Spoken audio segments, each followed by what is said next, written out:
आज हम बात करेंगे स्पाइक मिसाइल की।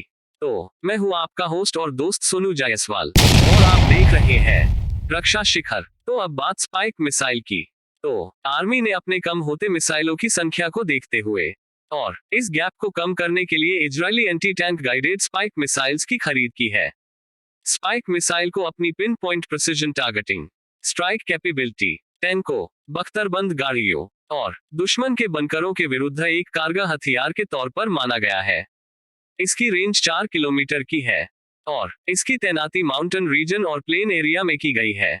इस मिसाइल की कैपेबिलिटी, विध्वंस करने की क्षमता, ऑब्जर्व करने की क्षमता, अपडेट रहने की काबिलियत, फायर एंड फॉरगेट और अटैक ऑन टारगेट में छुपी है। स्पाइक मिसाइल्स के short range, medium range, long range में कई तरह के वेरिएंट है। स्पाइक मिसाइल के पहले बैच को बालाकोट अटैक के बाद इमरजेंसी बेसिस पर इसकी खरीद की गई थी और इसका एक रिपीट ऑर्डर चाइना के साथ हुए स्टैंड ऑफ के समय भी दिया गया था। स्पाइक एलआर एक थर्ड जनरेशन की मिसाइल है। अब बात मिसाइलों के जनरेशन की।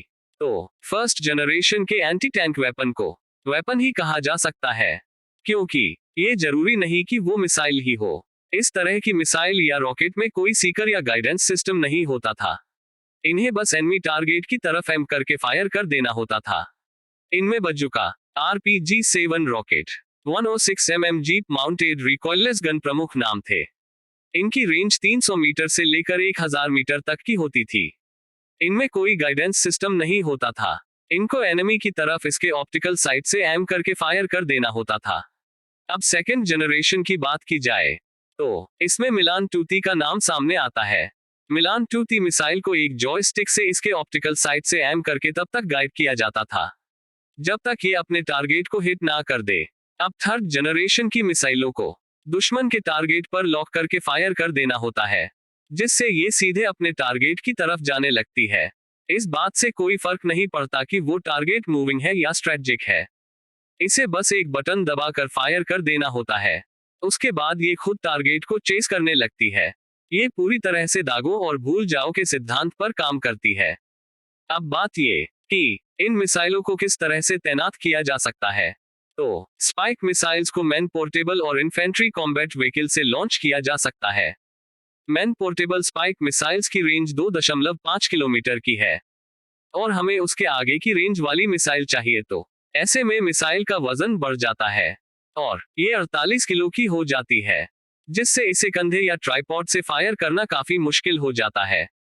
इसलिए अब यहाँ इसे इन्फेंट्री कॉम्बैट व्हीकल से फायर करने की जरूरत पड़ जाती है, जिससे मिसाइल की रेंज 500 मीटर से लेकर 4 किलोमीटर की हो जाती है।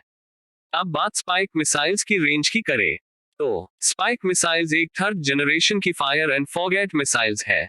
इसके 75% कंपोनेंट अमेरिकन है। स्पाइक मिसाइल्स की फैमिली में कई तरह के रेंज की मिसाइल्स है। इनमें शॉर्ट रेंज, मीडियम रेंज और लॉन्ग रेंज की मिसाइल्स है।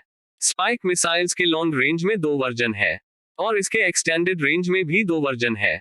स्पाइक मिसाइल्स के रेंजिंग की बात करें तो ये 2 किलोमीटर से लेकर 25 किलोमीटर तक के रेंज की मिसाइल्स आती है। अब स्पाइक मिसाइल्स को अपने वजन और रेंज के कारण अलग अलग प्लेटफॉर्म से फायर किया जा सकता है। इसे आप एक सैनिक के कंधे से, ट्राइपॉड से, इन्फेंट्री कॉम्बैट व्हीकल से और हेलीकॉप्टर से फायर कर सकते हैं। आर्मी स्पाइक मिसाइल्स के एलआर वर्जन को खरीद रही है।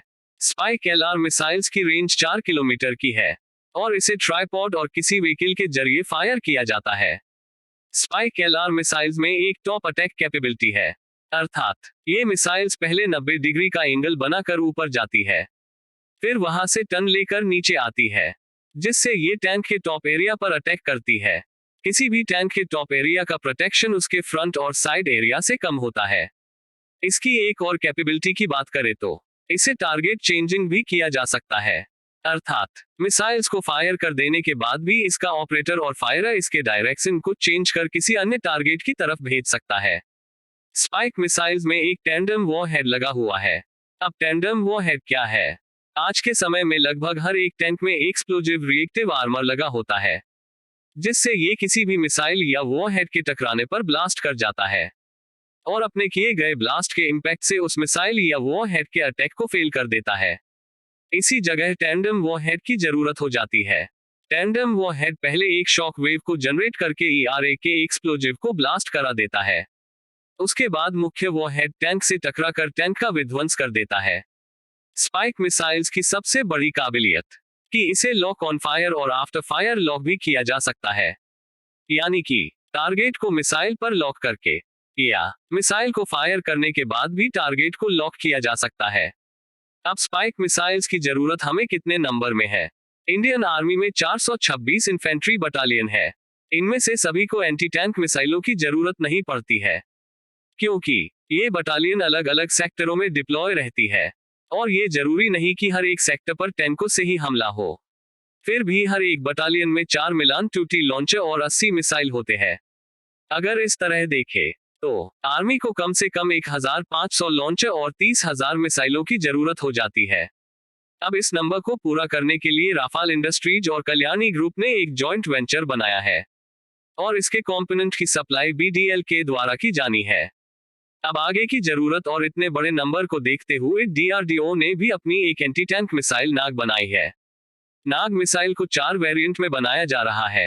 एक BMP launch Nag missile, 2 man portable Nag missile, 3 helicopter launch Helina missile, 4 aircraft launch Helina missile. DRDO को इन मिसाइलों को डेवलप करने में कुछ प्रॉब्लम हो रही थी, जिसके कारण इस प्रोग्राम में कुछ प्राइवेट इंडस्ट्रीज को जोड़ा गया। इसमें प्रमुख नाम वेम टेक्नोलॉजी का आता है। वेम टेक्नोलॉजी भी अपनी एक man portable anti tank missile के प्रोटोटाइप को सामने लाने वाले हैं, जो काबिलियत और कैपेबिलिटी में अमेरिकन जैवलिन मिसाइल 148 के बराबर की होगी।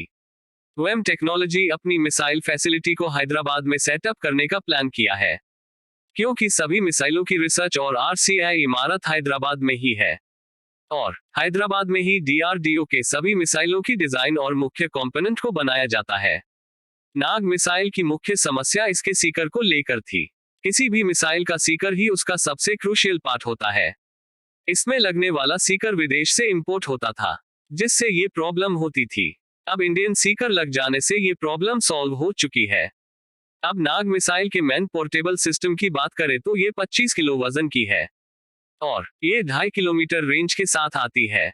अगर इसे इजरायली स्पाइक मिसाइल से कंपेयर किया जाए तो स्पाइक मिसाइल एक ट्राइपॉड से लॉन्च की जाती है और नाग मिसाइल को सैनिक अपने कंधे से रखकर लॉन्च कर सकता है, जिससे ये अपने दुश्मन के लिए बेहद घातक हो जाती है। तो इस तरह से देखा जाए तो हमें अपने इंडिजिनस सिस्टम को ही आगे करना चाहिए। तो अगर आप सबको मेरी वीडियो पसंद आए हो तो चैनल को सब्सक्राइब करें, इसे लाइक करें, शेयर करें और कमेंट बॉक्स में अपने अपने सुझाव को लिख सकते हैं। तो मिलता हूं मैं आपसे अपनी अगली वीडियो में। तब तक के लिए धन्यवाद। वंदे मातरम।